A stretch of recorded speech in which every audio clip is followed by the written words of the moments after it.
Hi, welcome to the Badass Breastfeeding Podcast. This is Dianne, your lactation consultant. And I'm Abby, the Badass Breastfeeder. And today's episode is brought to you by Fairhaven Health. Milky's Nipple Nurture Balm is your organic and lanolin-free answer to sore or cracked nipples, which is going to be our main topic today. Yeah, so that works. Yeah. Today's episode is also brought to you by Original Sprout. Their hair and body baby wash is made with gentle moisturizing ingredients. And we will hear more from our sponsors in a little while. But for now, these sponsors make this podcast possible. So if you need anything, head to our sponsor page and see if there's anything there that you can give them your business, because again, they make this podcast possible. And while you are there checking them out, you can scroll down and you can enter your email address, and you'll get episodes sent straight to your inbox every week. And before we move on, we wanted to take a moment to clarify something. We had a question about our formula myths episode where we said that formula is not FDA approved. So what I wanted to just quickly read something from the FDA website where it says the FDA does not approve infant formulas before they can be marketed. However, all formulas marketed in the U.S. must meet federal nutrient requirements, and infant formula manufacturers must notify the FDA prior to marketing a new formula. So there is a difference between FDA approval and FDA, regulated. So formula is not FDA approved. However, it is regulated. It's not like somebody can make it in their basement and just go to the store and put it on the shelf. Of course, it has to meet the nutrient guidelines and stuff like that. So if you are using formula, just know that there is, we did say it was not FDA approved, but there is some regulation there. And that's all. Now, Dianne has our review of the week. Yes, and this actually came to Abby's. Was this your Instagram? I think it was Instagram. Yeah. This came to Abby's Instagram, which is also another way that you can reach us, is through Instagram. And people do send me messages on Instagram too. So we do get those. Or you can send it to badassbreastfeedingpodcast@gmail.com. Or, of course, iTunes is always a great way to send us a review. And that really helps the podcast a lot. But this one came through Instagram. If you can do iTunes, do iTunes. Yeah, for sure. If not, do the other avenues. Please and thank you. Please and thank you. Your podcast is literally my only support when it comes to breastfeeding. I'm alone every day with my boy and have no one around to guide me on motherly things. With help from you, I am figuring it out. Comfort nursing is a real thing for my guy, and even through teething, all he wants is the boob, and I've definitely had my struggles otherwise with an early period and a horrible week of trying the cry it out method. Your podcast showed me that this is totally normal, and the bond between my son has only grown. He's what people call a mama's boy, but I think I'm his person, seeing that he came out of me. Thank you. And we obviously love this for many, many reasons, because, she is finding her way and kind of making her way and learning how, learning all the things with her baby by herself. But mama's boy? What I just can't. Actual fuck does that even mean? I mean, we know, and this is, I don't understand. I think I feel like I have this conversation with somebody every day. Like, why do we expect these babies to be by themselves? What does mama's boy mean? He's a baby. He's a baby. Yeah. He's too clingy. Yeah. He's too needy and clingy. So he's a mama's baby, boy. You're born yesterday or last week.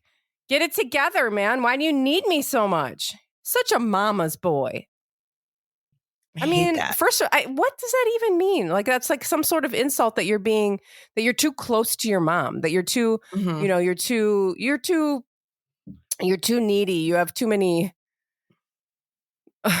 you need too much attention. Your mom, and then I hear it like insulting somebody. It is. And then I hear it on the other side too, where people go, oh, he's just a mama's boy, or she's just a mama's girl, or whatever. And it's like, but that just kind of feeds the fire, I feel like, too. It's like this is normal behavior for babies. Why do we have to put a label on it to make it look like they are extra needy and they need you more? Like, and she's they right. Need you regular amount. she is his human. And I tell people that all the time, like, that you're the person. That's why they want you. You are their person.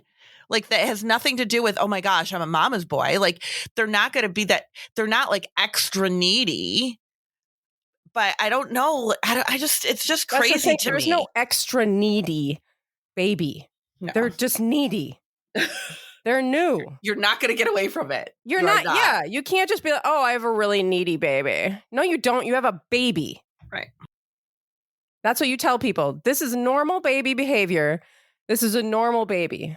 He's not extra needy. He's not a mama's boy. And even a mama's boy? I don't know. Is that people say that to insult them, except what a nice thing. I know. He can rely on his mom. What, do we not want that? It's just I don't understand what is wrong with people. This society is so sick. It is crazy that, and I'd be like, yep, loves his mom. That's right. Because really, there is nothing wrong with that. I mean, do you not want your baby to love you? I don't get that. I just don't get it. I know. Yes, I do meet his needs, and he knows that. And so he expresses his needs to me like a baby should. Exactly. So you are doing all the right things. Thank you so much for sending that to us. You're doing all the right things. Keep responding to your baby's needs. And keep flipping everyone else off. Right. Yeah. Because that's really what it comes down to. Just ignore what everybody else tells you. Because it makes you feel like you're doing something wrong, doesn't it? Like, it makes you feel like you're doing something wrong. Yeah. And there's something wrong with your baby. Yeah. Oh my God, there's something wrong with him. I remember thinking this every time I put Jack down, he would cry. Mm-hmm. Like in my stupid washed brain, I thought that was something wrong. Yeah. You know, I'm like, every time I put him down, he cries and he wants to be held. What's wrong? What? I know, not to put they just, yeah. And if you need any more regulation on that, go back to we did an episode not that long ago about like newborn, I think, didn't we? I feel like that was a really normal not that long newborn ago. Behaviors. I know. Yeah. This is what I'm learning is that of the episodes that we feel like were not that long ago, we're like a long time ago. Yeah, so you can correct us on that. People will be emailing us being like, you mean that episode that was like 3 years ago? Yeah. Right, from 2019? Oh, yeah. I don't know where the last couple I think there was something like, I feel like normal newborn behaviors was like not that long ago. Anyway. Yeah, I don't know. I'll link it in the show notes, regardless of how old it was. But I know somewhere along the way that we have talked about how this is really normal. Like your baby does not want to be put down. In March, we did first days home. Oh, maybe that was it. Well, then. That we definitely talked about it. Yeah, there. Because they don't want to be put down at all, and that's normal. They don't, and there's nothing wrong with them. It's just, it's really hard. And we could go on and on about that, but we're talking about sore nipples today. Yeah. Sore nipples. We are talking about sore nipples today, and it's been a little while since we've done like a clinical kind of thing like this. It's true. I think we used to try to like balance it out and do, one about, whatever life in general with babies and then one about, kind of clinical stuff. But it's been a while. I feel like there's been a lot that's taken over. Oh, yeah, I think so, too. But sore nipples never goes away. It never gets old, an episode on sore nipples. No, because if you are breastfeeding, you're likely going to experience it. Yeah, absolutely. And why does it happen? What do you do about it? Yeah. I had this, I belong to this feeding collab and collaborative and just like a little local group of a few of us that work with new parents and stuff like that. And we meet like once a month and we talk about different things. And there's this amazing craniosacral therapist that is part of our group. And she was talking about a parent, and this was like kind of going back a couple of years, but she was kind of using it as an example of how this mom had such sore nipples and she had such pain with breastfeeding that she didn't want anything to do with breastfeeding. And she felt very disconnected from her baby and I don't want anything to do with it. And this was her third baby. So she knew that this wasn't the way it was supposed to be, but just couldn't bond with her baby because the breastfeeding was so difficult and so painful. And all they kept telling her in the hospital was, well, you're blonde. So that's why. Oh, poor blondes. I know. I've heard that with like blondes and redheads. Like, yes. Well, but you're going to have more fair skin. So it's going to be more painful. What is that, their cross to bear? I have, blonde hair. I'm fair skinned. So I'm just going to have to deal with how horribly painful this breastfeeding is. Absolutely not. Do not take that as an excuse. Oh no. my God. I know. And I was just I've heard that too with like certain, I can't. Fair skinned, whatever. I mean, absolutely. Like people definitely, it is individual, just like everything else that goes along with it. Like every person there, some people who have very sensitive nipples, some people who do not, some people who have like skin disorders and find that there are some things, with breastfeeding that are more painful. Maybe they get eczema on their nipples and that's, whatever. That is not something everybody's going to experience. Yeah. People have different pain tolerances? Yep. Different pain tolerances. And you can't, and I've seen that too, where people are like, oh, it's really painful. And it's like, she doesn't have any trauma to her nipples. It can't be painful. It's like, shut up. It absolutely can still be painful because people have different pain tolerances. So it's just ridiculous to tell somebody like, oh yeah, that's just how it's going to be for you. Like, no. Yeah, and this is a part of your body that has not been used like that until there's a baby on it. There is not, and of course, boobs get lots of play in other areas, but they have never been used like this. Right. The way that your baby is going to use them is they've never, ever had that type of stimulation or use. And it's going to be a whole new thing. You can't go in knowing exactly how it's going to feel. And even if it's not painful at first, it's going to feel weird. Yeah. Yes. And that is what I tell people a lot. So really the bottom line, like what I want people to know, because we're going to talk about a few different things today, but one of the biggest things that it really shouldn't be a painful experience to breastfeed. Like in the very beginning, and we're talking about like your baby is first born, those first, couple of weeks after they're born and you've been breastfeeding several, like we're talking like 12 times a day, like this is a constant stimulation on the breast because of the baby.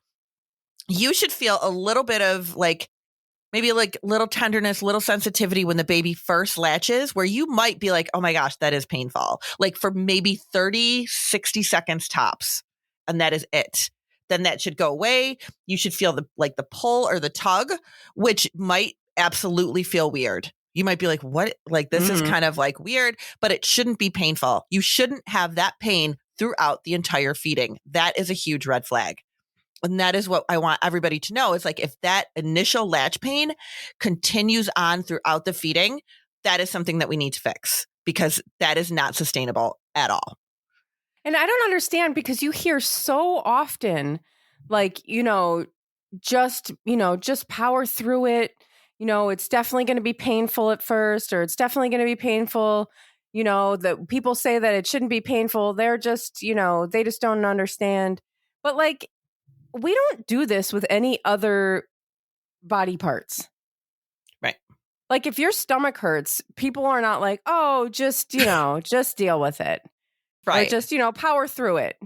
Well, I mean, no, the pain is an indication that something is wrong. It always is. That's why we have pain. It's a signal. Like, oh, something's wrong here. If you're walking around with knee pain, you're not just like, oh, it's probably nothing. It's just, that's just normal. And then what about when you get to the point where like your nipples are cracked or there's blisters or they're bleeding? And I'll ask people sometimes like, do you have like, is there nipple trauma there or are they just sore? And oh no, not yet. Or I don't think I see any cracks yet. Or, maybe just a little crack, but I know that that's normal. No, it is not. No. You should not have trauma to the nipple like that. That is not your rite of passage. Like, and people will tell you that, oh, it'll hurt. Your nipples will crack and bleed and then they'll scab over and then you'll be fine. Like, Ew, no. Oh my God. Ow. You should not have and why would anybody do that over and over again if that was happening to you? No, and then everyone's doing it and everyone's being told to just deal with it because it's normal. And then breastfeed. No, and then how are you going to feel about breastfeeding? Breastfeeding is horrible. Right. This is ridiculous. I'm not doing this. I mean, how are you supposed to bond with your baby? How are you supposed to connect with your baby? And I feel horrible for those parents. Like I never quite know what to say when I just kind of validate it because I don't blame them, but sometimes when they're like, "Ugh," and then when I know the baby, it's getting close to time to feed, I just don't want to deal with it. And it's like, I was just going to it's a say, horrible you would start to feeling. have panic attacks before the baby Yeah. latches on. It's a horrible feeling. This is not how this is not. Yeah. Don't accept that as like, well, this is just how it's supposed to be. Yeah, And I think we do this a lot as women. We are just told to just deal with it. You're such a strong mom. You can do it. You can get through it, and it's just, you're just expected to just deal with pain and discomfort. And then, oh, you're such a strong person for getting through it. Yeah, it should not. Like, stop with this. It should not. And then there's problems that go along with that. Like if your baby is not latched well and you're having pain with this latch, and they're like, maybe it's a shallow latch and really painful, and then they're not getting the milk that they need to get, most likely. Like there is a lot of research behind the fact that if babies are not latched well, they are not getting the milk that they need to get. So that is going to be a problem. Or you might be taking that baby off sooner because it's just too painful. So which I don't blame you. But we want to make sure that babies are getting what they need, obviously, but it has to be comfortable for the parents. It really does. So that is the first thing. Like if you're not going to remember anything else from this episode, definitely know it is not supposed to be a painful experience. You should have a little bit of like we call it initial latch pain. It should be gone in 30 to 60 seconds. And even after about 2 weeks, you won't even feel that anymore. You should be perfectly comfortable.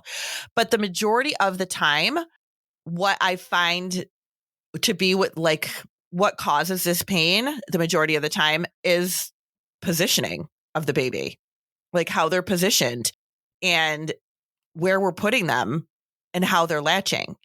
So it's often a pretty easy fix. You also have, of course, situations with tongue tie and stuff like that. But the majority of the time, it is something that we can fix with just positioning. So let's do our ads, and then we'll talk more about positioning. And then we're going to talk about how pumping can totally F up your nipples, because I think that's something that we've never really addressed before, is how much that can really cause nipple trauma too. So yeah, we're going to talk about all those nipple things. All the nipple things. Okay. And before we start, I want to clarify. I said before, women are always told to just deal with the pain. That's not just women. It's pretty much anybody not like a non-white man, right? I mean, we know that this spreads to like Black community is like very often just completely ignored when expressing, I have pain or I have this and that. Mm-hmm. And then we have people in the LGBTQ community and whatever. I just want to make a note that it is not, it's broader than just when I say women. Yeah, it is. So we'll be right back. Today's episode is brought to you by Fairhaven Health. If you are struggling with sore nipples, you need pain relief fast. Fairhaven Health is our longtime sponsor, and they do have a nipple cream. So it's going to fit right in like home in this episode. And when sore nipples turn to cracked nipples, forget about it. It's enough to want to call it quits. Damaged nipples can cause real problems with successfully breastfeeding your baby. Check with a lactation consultant that your baby is getting a good latch, and get some Milky's Nipple Nurture Balm. Nipple Nurture Balm is formulated to soothe, protect, and heal sore or cracked nipples. This nipple balm is made with organic herbal ingredients and combined with natural moisturizers to help provide relief and to heal affected areas, and even prevent cracks from reappearing. Nurture Nipple Balm alleviates the discomfort so the joy can be restored to your special bonding time. It is safe for both parent and baby, and there's no need to wipe it off before breastfeeding. Head to fairhavenhealth.com, that's FAIRHAVEN health.com, and use code BADASS for 15% off of your purchase. And today's episode is also brought to you by Original Sprout. Original Sprout carries safe, effective, and pediatrician-tested shampoos, conditioners, styling, and body care products produced and packaged in California, USA. Their hair and body baby wash is made with gentle moisturizing ingredients, such as organic calendula and refreshing rosemary extract. Rosemary helps stimulate scalp circulation and calm cradle cap and eczema. This hair and body baby wash is ideal for babies, children, and adults alike. All of Original Sprouts products are paraben and phthalate free, vegan, and cruelty free. Their proprietary formulas contain nourishing extracts from fruits, vegetables, and flowers that the whole family can enjoy. They are not just for babies anymore. Check out the entire line at originalsprout.com and use code BADASS for 25% off of your purchase. And today's sponsors and the promo codes can be found in our show notes under this episode at badassbreastfeedingpodcast.com. Our show notes will also include further information about things we talk about in this episode and also at badassbreastfeedingpodcast.com. You will also find our breastfeeding resources, all of our other episodes, and information about scheduling your very own one-on-one online lactation consultation with Dianne. So sore nipples. So what else causes them, right? We know that tongue ties or any kind of like oral restriction can absolutely cause that. That is a really important thing to remember. And sometimes there is no other problem with the tongue tie. So I'm totally not wording that right. So let me start back again. But what I'm thinking of is I saw somebody the other day where she was having horrible nipple pain. Like that was the reason for her consult, was like horrible nipple pain, shallow latch. This is awful. I can't bear it. And as we were talking, because it was over video, I was like, okay, did anybody look at the baby for a tongue tie? And she goes, yeah, he's got a tongue tie. They told me that at the hospital, but I didn't think that was the problem. So often, and she didn't seem too interested in having it repaired if she didn't need to, which I see that a lot with parents. It's really both sides of the spectrum. You know, you have people who are like, oh my gosh, I will get it fixed the minute you say, you know, there's a tie there. And then I have some people that are like, I'd really not like to if I don't have to. I don't want to do anything I don't have to do to my baby. So either way, like there is no wrong there. You have to do what you want to do for you. But I always like to make sure that I tell people, okay, that's perfect. But these are the things I want you to watch for, right? Because if these things start happening, that is telling us that the tie is starting to impede the feedings. So we might need to look at it again. But pain is one of those things. Because babies, if they have a tongue tie or an oral restriction, they cannot draw the breast back. They cannot draw the nipple back in the mouth because they don't have that full mobility of their tongue. So they can't draw the nipple back as far as they need to for it to be a comfortable latch for the mom. So that is a really hard thing because there's no getting around that. Like if it doesn't matter what position you put that baby in. That's been my experience. A baby with a tongue tie, if you're having pain with the latch, it doesn't matter where you put them. There's going to be pain with the latch because the baby's not going to be able to pull that nipple back as far as they need to. So that is really important. And of course, what we hear a lot of the time with this from providers is, oh, but the baby's gaining well, and that was the case with this baby. He was gaining great. The baby's gaining well, so it's fine. And it's like, no, you can't have a baby without a mom and you can't have a mom without a baby. So why are we separating it and being like, oh, but the weight gain is fine. Sorry, you're in so much pain. Have a good day. Like you can't do that. Power through. You're strong. Exactly. Like just, you can do it. It'll go away after time. Like it just doesn't work like that. So if that is a situation where you think, could the baby have a tongue tie? Is this why? Then that is something that like it should be addressed and should be looked at by a lactation consultant who can talk to you about what to watch for. Because nobody ever told this mom, okay, these are the things. If you're having pain with the latch that isn't going away, it could be because of the tie. Nobody told her that. Yeah. She just thought there was something else going on. As far as like positioning, like sometimes people will tell me like if I put the baby on the right breast, no problems whatsoever. But when I move him to the left, I have so much pain there. I can't stand it. Like that is definitely a positional thing. And we just need to work with positioning the baby in a different way because they're just not comfortable on that side. Often I'll hear people say, I think the nipple's flatter on that side or the nipple looks different on that side. That should not make a difference. It really shouldn't. And I know people will fight me about that, but it really shouldn't make a difference. So it is more of like, we need to position that baby in a way that is going to be more comfortable for them and for you.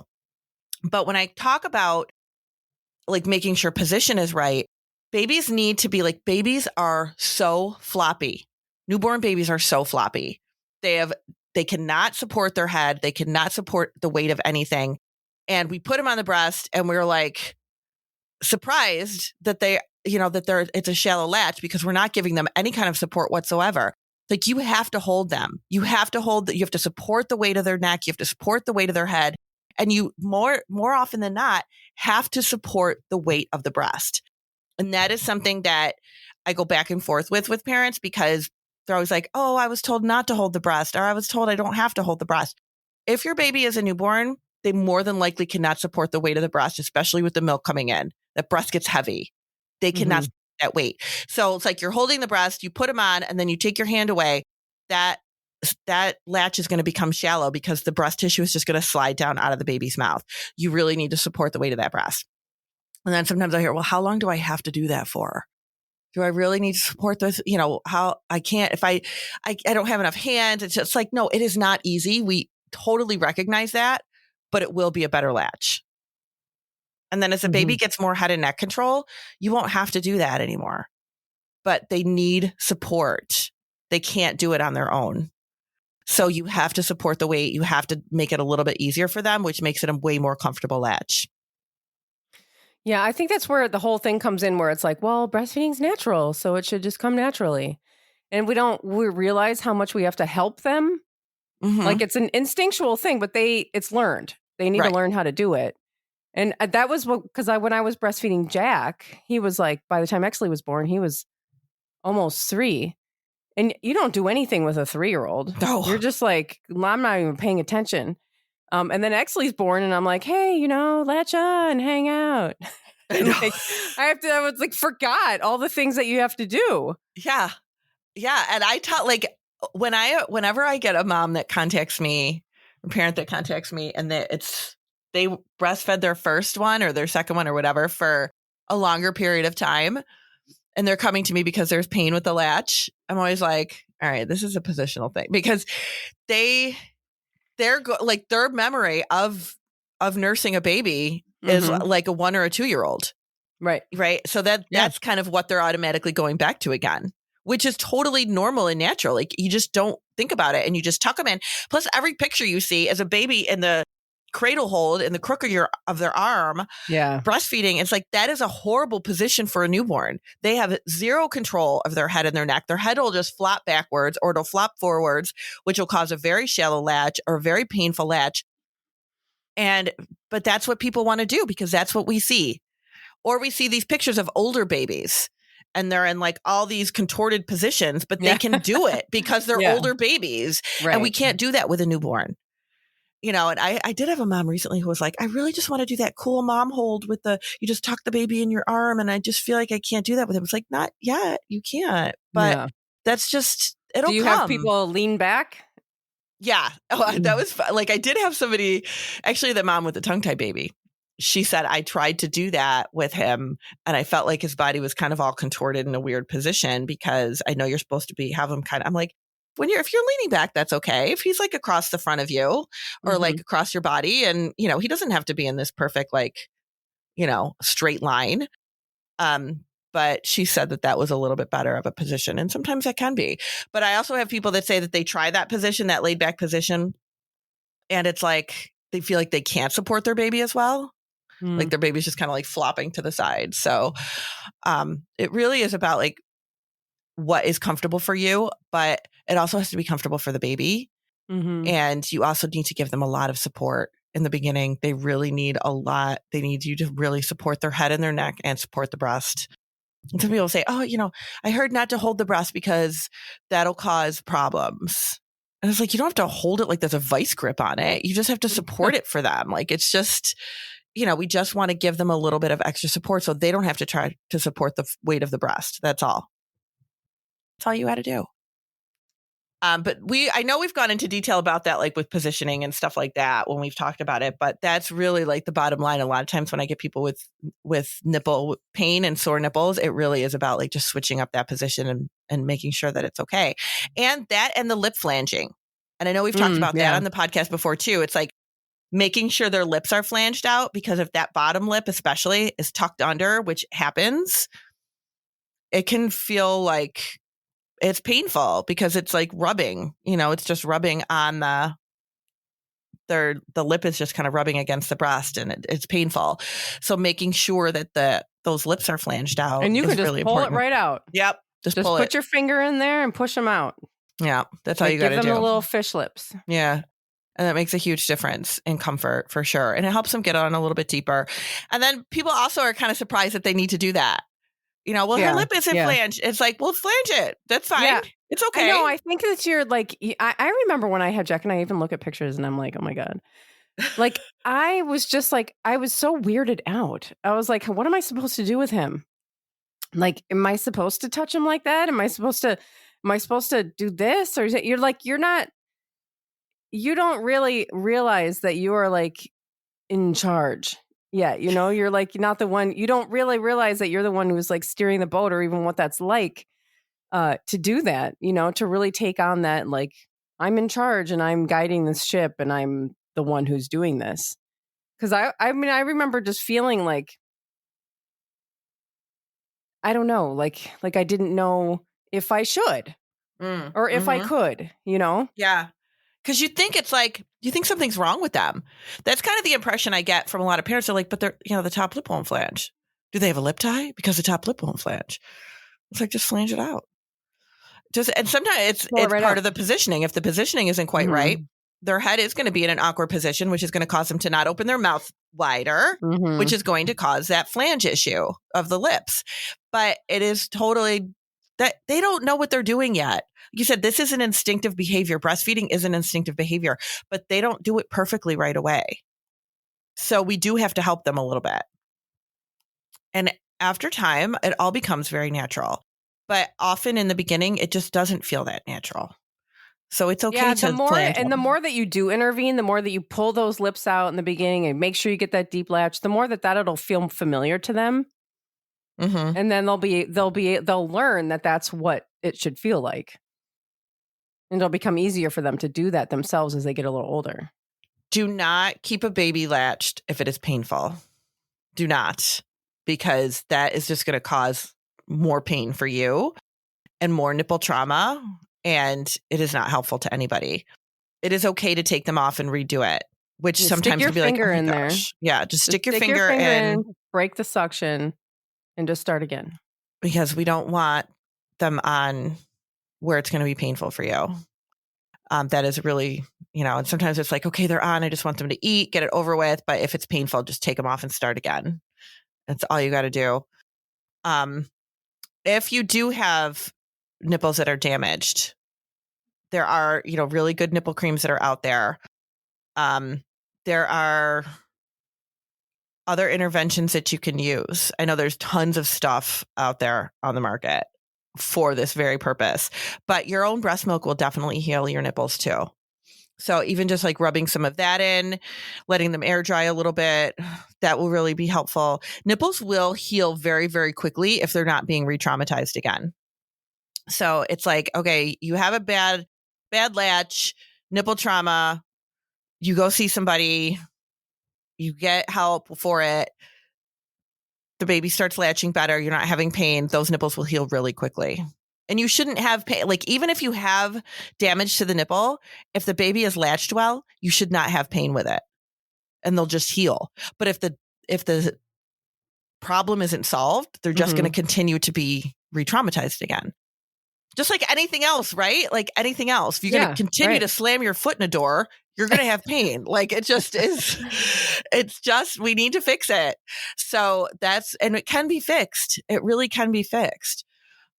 When it comes to like pumping, I have seen this before where people come to me and they think the latch is bad or something, and it really comes down to it's pumping that's doing the damage. And because people are like, oh, let me just turn this up as high as it'll go. If I turn it up as high as it'll go, then I'll get the most milk out faster, right? Like it'll happen faster and you'll get more milk. And that is not the case. You do not want to turn that pump up higher. You just don't, it's not going to be comfortable. So, and sometimes people say, like, what setting do I put my pump on? I get that question a lot. I don't know if you get that a lot. Well, yeah, because how are you supposed to know? Right. And no people one are like, tells us this stuff. what setting do I put my pump on? It's like, I can't tell you what's comfortable for you. You really have to go by what's comfortable. Start low, build it up until it's comfortable. Or, if it starts to get uncomfortable, dial it back. In the beginning, like the first, month or two, you might need to keep it a little bit lower. And then as things become more the norm and your body adjusts and adapts, you might be able to turn it up a little bit higher. But in the very beginning, yes, you want that pump on a little bit lower because you do not want it to suction so hard. You don't want that vacuum to be really, really strong. The other problem is flange size. And flange size, if that is not right, if that flange size is not correct, it can absolutely cause nipple trauma. So definitely make sure that flange size is correct. I think I'm going to link a couple things in the show notes about how to determine if flange size is correct. I saw somebody the other day about flange size or talked to somebody the other day about flange size. And she had read somewhere that you measure the nipple at rest, or if the nipple is at, rest, it's, and it's measuring. It's like, but when you're pumping, the nipple gets swollen and full. Yeah, I think you should pump a little bit, then measure. Right. Measure after you've pumped. I think that would be more of an accurate. There's so much misinformation out there about that. There is about so everything. Much oh my gosh, just so much confusing, conflicting information about it. But what I usually tell people is, and I could be completely wrong, is I would measure after you pump, because no, you're not wrong. That's what you do. So I think that makes more sense, right? Like, we don't give information when we think we could be completely wrong. Yeah. That's not, no. I try that's not right. to do that. Pump and then measure, because your nipple will swell while you're pumping. And then that has to be the flange size that you are using. However, and also remember that through your pumping journey, if it's, going on for a year, your flange size might change. Yes, I was just going to say that. Yeah. Okay. Yeah, absolutely. Flange size can change. And it could be like, you're going along, maybe if you pump once every 4 days, it's fine. But then you go back to work and you're pumping 3 or 4 times a day, and now you're having pain. It's like, yes, we need to look into that, because it could be that those flange sizes are not correct. Yeah, and you're not, just a little thing is you're not going to get more milk out by just turning up the thing. The breast compressions and massage, the hands-on pumping is what is going to get the milk out. So just as a little answer, if people are like, well, how do I get more milk out? If I don't turn it all the way up, then what do I do? Hands-on pumping is what you do, with a very comfortable setting and hands-on pumping. So if I always ask people, when they say, well, what about flange size? How do I know flange size? It really, again, it should be comfortable. That is the bottom line. I'm not going to tell you, oh, get this flange size, because it should be comfortable for you. And if the flange is not comfortable, if you are having pain with pumping, then we need to look at how high the setting is and what the flange size is. The other thing with pumping, and I'm probably going to make a lot of enemies with this, is those freaking wearable pumps. And they are great, because pretty much what they're doing is they're banking on the fact that you need to multitask in every way, shape, or form. And I think we ranted about this in the last episode or something like that, because I know we did. But yeah, totally. Those wearable pumps, you cannot see. And I've had people come to me with pump issues using a wearable pump, and they'll put it on, and I'm like, I can't even see what the nipple's doing in there. I can't see if it's too, what the flange looks like. I can't see how it's pulling, because you can't see what's happening in those wearable pumps. People just slap them on and go about their business. And everybody loves them because of that. And they're hugely popular. But there is definitely another set of issues that we see with those wearable pumps. And it usually goes down to flange size, because we can't address it like we can with a regular pump. I guess we won't be getting any wearable pump sponsors now. I'm sorry. And it's not I know. It's not like they're bad. I don't have a problem with them. I think it's a great concept, and I've recommended them especially for parents who need to pump and you're chasing a toddler, or you're back to work, but you're working from home and you can type and, do emails and whatever, and it's faster and it's easier. There is no problem with that. But we just need to be cognizant of the fact that determining flange size might be a little bit more difficult with those pumps. So if you're having pain with it, we need to like look and see, okay, do we just need to try different flange sizes? And I don't know them. I don't know of, because now there's like a new one that pops up every day, I feel like. Yeah. And we turn sponsors away all the time. So yeah.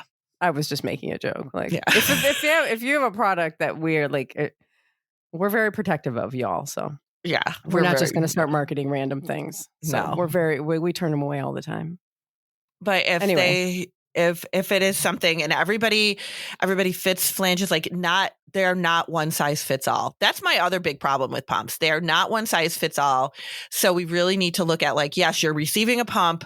It comes with one size flange. Oh my gosh, it's not comfortable. No, because it is not one size fits all. So there's a lot of other things that we can do to try to make that more comfortable for you, because some people spend a lot of time with their pump. Yeah. It has to be a comfortable experience, and it cannot cause nipple damage for you. So if you are having like nipple damage problems or nipple trauma, and you are somebody that pumps a lot, that could be something we need to look at. It might not have anything to do with the baby. And I think that's sometimes almost surprising to people. They're like, oh, I'm like, this is a pump problem. They're like, oh, really? Yeah. Because people are like, oh, well, breastfeeding is causing me so much pain. So then I'm going to pump. And that's not necessarily going to just magically fix things. Right. Because I think some people too as well. So because somebody has really badly damaged nipples, they're cracked, they're bleeding, it's horrible. And then they want to pump instead of breastfeeding. Mm-hmm. And like, what do you say about that? I mean, I always tell them, it's kind of not a hard question, but a hard question. Only because it's like, okay, is that like until we fix the latch problem, or right? Yeah, forever? usually like, until their nipples heal. Yeah, and I've definitely had that conversation with people. Like, okay, let's take the baby off the breast for 24 hours just to make sure that just to let things heal a little bit, and then let's work on the latch. I've definitely had that happen. But I always say, well, how does pumping feel? And sometimes people like pumping's fine. Totally comfortable. Well, then great. Mm-hmm. Let's, great. We're not going to turn the thing up. We're going to keep it low. You're going to, pump, not for long periods of time. That's the other thing. You don't need to keep that pump on for half an hour. So, 10 to 20 minutes is all you need. If you're doing it too long, at too high of a speed with flanges that don't fit, it's absolutely going to be painful. But I'll have that conversation. If we're taking a baby off the breast, then we want to make sure that the pump is comfortable. Because if it's not, and a lot of times they'll be like, it's more comfortable than the baby. Okay. Then, then all right, let's take the baby off the breast for a few feedings, pump a little bit, and then go back to it. Because we don't want to continue traumatizing with a pump if the baby is causing more, some traumatizing too. But and we can't just take a baby off until the nipples heal and then put the baby back on when we haven't fixed what the problem is. Right. And that's kind of what I tell people. Right. Yeah, that's exactly right. And sometimes people will call and be like, well, I tried to do some pumping, but then when I tried to go back to latching, it's still really painful. And it's like, well, it's not just going to fix itself overnight. We need to look at what's going on. You need to bring somebody in to help you with this. You have to. Like you need to see a lactation person, somebody who can walk through this with you and help you fix it, because it's just not going to fix itself by itself. And you want your relationship with your baby to be that's going to not be, you're not going to enjoy it if it's painful. No. You shouldn't be expected to, and people expect you to, but reject that. Right. I swear, when I first started nursing Jack, my nipples were a little sore, and I don't know if I like read this or if I just decided to do it or whatever. I started taking nipple cream and I put it on all the time. Like, I made sure that I had nipple cream on my nipples all the time. And I swear to God, it helped a little. And like, it helped to not increase like the, of course, we worked on this latch a little bit. But I just started to just use it all the time. Mm-hmm. And I wonder if the like lubrication of it or something was helping. I don't know. So, yeah, it probably was. The other thing that I talk about with parents, because you bring up a really good point with the nipple creams and stuff like that, because people will ask like, okay, what do you think I should use? And maybe this is the wrong way to think of things. I am very much about the parent. Right. And if you've been listening long enough, you know that that's kind of where I am with things, that I'm very much about the parent. And if a parent says to me, what do I think? I've been using lanolin. Is that what I should continue to use? I'll be like, is it working? No. Okay. Then no. Then we're going to, is it working? Yes. Okay. Then stay with that. But sometimes people are like, no, don't use that. Use this. Or no, you should only be using your own milk. Or no, you should use what is you find is working for you. If something is working for you, I'm not going to suggest something else. Or I might say, if you want to, you could try this other thing. But if somebody's like, I don't really notice a difference. This is what I'm using. I don't notice a difference. Okay, then let's switch it up and try something different. But I'm going to go with what you're feeling. If you're telling me that you like what you're using, then great. There's tons of stuff out there. Sometimes it depends on the person, the individuality of the person, like we were talking about in the beginning. Maybe you have more sensitive skin.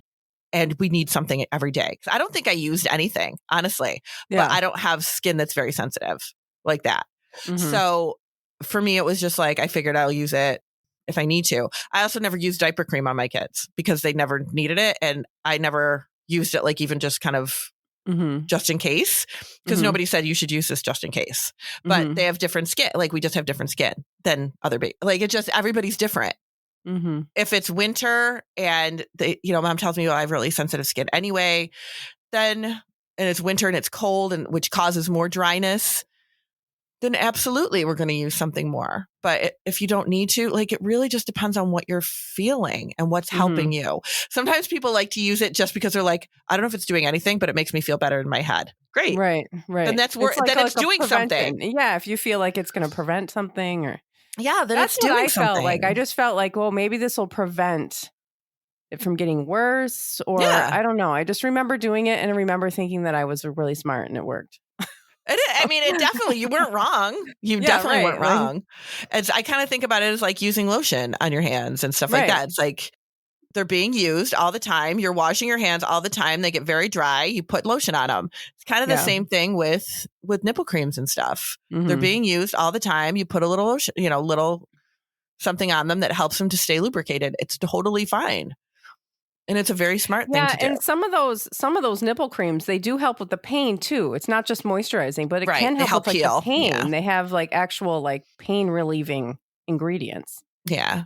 I did a blog a while back about different nipple creams. I'll link that in the thing too, because there are there's some things that you even just can use it from home that you have at home. It doesn't have to be anything super fancy, but there's lots of options now. There's so many things on the market. Yeah. Well, thanks, Dianne. Well, I'm happy to help with nipple pain. So, if you, it's nobody wants it. Nobody likes it. Nobody wants it. We don't want you to have it. That's pretty much the bottom line. So I hope it was helpful. If anybody's having nipple pain right now and you're like, let me tap into this episode and see if it works, see if it's helpful. I hope this was really helpful for you. Yeah. Thanks for listening. Bye. Bye.